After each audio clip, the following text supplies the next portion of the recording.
కర్నూలు జిల్లా కోసిగి మండల కేంద్రంలో పొగ కాలుష్యాన్ని నివారించాలంటూ కోసిగిలోని తేరు బజార్, కుమ్మరి వీధి మరియు గ్రామీణ బ్యాంక్ పరిసరాల్లోని నివసించే ప్రజలు, వివిధ వ్యాపారులు చేసుకునే దుకాణదారులు మూకుమ్మడిగా మండల కేంద్రంలోని ఎంపీడీఓ, ఎంఆర్ఓ మరియు ఎస్ఐలకు వినతి పత్రం అందజేసి తమను పొగ కాలుష్యం నుండి కాపాడాలంటూ విన్నవించుకున్నారు. వివరాలకు వెడితే కర్నూలు జిల్లా కోసిగి మండల కేంద్రంలో గ్రామ నడిబొడ్డులో ఉన్న కుమ్మరి వీధిలో వృత్తిరీత్యా కుండలు కాల్చే కుమ్మరులు వారు కుండలు కాల్చే ఆములో కట్టెలతో కాల్చవలసి ఉండగా కట్టెలకు బదులుగా టైర్లు, ట్యూబులు, ప్లాస్టిక్ కవర్లు మరియు మెకానిక్ వ్యర్థాలను ఆములో వేసి కాల్చడం వల్ల విపరీతమైన పొగ ఏర్పడి శ్వాస తీసుకోవటం కష్టంగా మారుతుందని, చుట్టుపక్కల నివసించే ఇళ్లు దుమ్ముమయమై అంగళ్లలో పొగ పేరుకుపోయి నానా ఇబ్బందులు పడుతున్నామని, చిన్నారులు, వృద్ధులు శ్వాస సంబంధిత వ్యాధులకు గురయ్యే అవకాశం ఉందని, టైలర్ షాపుల్లో కుట్టే బట్టలు కూడా పొగ కాలుష్యానికి నల్లగా మారి నష్టపోతున్నారని, కాబట్టి తక్షణమే అధికారులు స్పందించి పొగ కాలుష్యం బారి నుంచి తమకు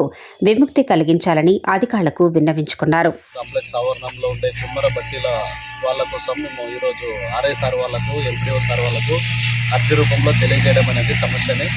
వాళ్ళు వచ్చేసి అన్ని వేస్టేజ్, ప్లాస్టిక్, టైర్లు, ట్యూబ్లన్నీ కూడా కుండల్ని కాల్చడం వల్ల కుండలకి లాభం లేదు, మాకు కూడా ఆరోగ్యము, షాపుల వాళ్ళకి అందరికీ కూడా పొల్యూషన్ ప్రాబ్లం ఉంది. వాళ్ళకి కొంచెం బట్టలు అవి ట్యూబ్లు వేసి కాల్చినందుకు మాకు ఆరోగ్యాల షాప్లో ఉన్న వాళ్ళకి కూర్చోడానికి కూడా చేత కాదు. ఆరోగ్యాల ప్రాబ్లం కోసమే చిన్న సార్ వాళ్ళకి, ఎంపీటీ వాళ్ళకి, ఎంఆర్ఆర్ సార్కి వాళ్ళకి ఇచ్చినాం కాబట్టి దాన్ని సాధించాలని కోరుతున్నాం.